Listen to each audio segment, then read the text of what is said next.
সমষ্টি মানাহ বিৰোধী ঐক্য মঞ্চৰ ৰাইজৰ দলৰ মনোনীত প্ৰাৰ্থী হিচাপে ৰাইজৰ মাজত সোমাই পৰিছে। মনোনয়ন দাখিল কৰিলে ইতিমধ্যে কেনেধৰণৰ প্ৰচাৰ কাৰ্য আৰম্ভ হ'ব, ৰাইজৰ কেনেধৰণৰ সঁহাৰি পাইছে, কি হ'ব নিৰ্বাচনত? আচলতে যদিও মানাহ সমষ্টিটো নতুন, মই মানুহজন পুৰণি, এই অঞ্চলৰ মই বাসিন্দা। বিশেষকৈ মই প্ৰতিটো এলেকাতে মোৰ পৰিচিত নাম, আৰু মই জানো যে ৰাইজে মোক আঁকোৱালি লৈছে আৰু যথেষ্ট পৰিমাণে মই ৰাইজৰ মাজত সোমাই পৰিছোঁ। আৰু ৰাইজৰ মাজত সোমাই পৰাৰ লগে লগে মই মানুহৰ যিটো উৎসাহ দেখিছোঁ, সেই উৎসাহ মই যথেষ্ট আনন্দিত।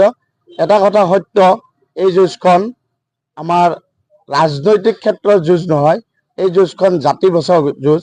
আৰু এই জাতি বচাও যুঁজত আমি প্ৰতিটো ৰাজনৈতিক দলৰে আমি মানে বিচাৰিছোঁ, সহায় বিচাৰিছোঁ, আৰু এই সহায়ৰ মাজেৰে আমি আগবাঢ়ি যাম বুলি আশা কৰিছোঁ। প্ৰত্যাহ্বান কেনেধৰণৰ হ'ব? সন্মুখত কেইবাগৰাকীও নিৰ্দলীয় প্ৰাৰ্থীৰ সন্মুখত থিয় দিছে, আনফালে চাব যোৱা যায় ইউপিপিএল প্ৰাৰ্থীও ইয়াত আছে। নিৰ্দলীয় প্ৰাৰ্থীসকলে কি কাৰণত কি মানে ক্ষেত্ৰত তেওঁলোকে প্ৰাৰ্থীটো আগবঢ়াইছে মই সেই কথা নকওঁ, ৰাইজে বুজি পায়। আৰু ৰাইজে বুজি পোৱা ক্ষেত্ৰত মই সকলো মানুহৰ পৰা এটা কথা বুজি পাইছোঁ যে নিৰ্দলীয়ক ভোট নিদিয়ে, আমাৰ ৰাইজৰ দলক বা কংগ্ৰেছ বা AJP, CPM, CPIM সমৰ্থিত প্ৰাৰ্থীক ভোট দিব। আৰু এই যুঁজখন সমগ্ৰ মানাহ সমষ্টিৰ ৰাইজে নিজে নিজে মানে বাছি লৈছে, কাক জিতালে কেনেকুৱা হ'ব এই কথাটো তেওঁলোকে উপলব্ধি কৰিছে। বিৰোধী ঐক্য মঞ্চত যিহেতু আছে, বিৰোধী দলসমূহক কেনেধৰণে সহযোগ আগবঢ়াইছে আৰু মানাহত কিমান ভোটৰ আচলতে ব্যৱধান হ'ব?